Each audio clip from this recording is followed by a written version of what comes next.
కీర్తనల గ్రంథము 131వ అధ్యాయము.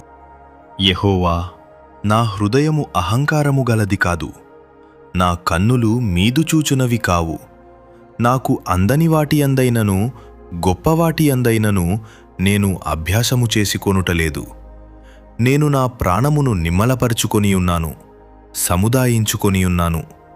చనుపాలు విడిచిన పిల్ల తన తల్లి యొద్దనున్నట్లు, చనుపాలు విడిచిన పిల్లయున్నట్లు నా ప్రాణము నా యొద్దనున్నది. ఇశ్రాయేలు, ఇది మొదలుకొని నిత్యము యెహోవా మీదనే ఆశపెట్టుకొనుము.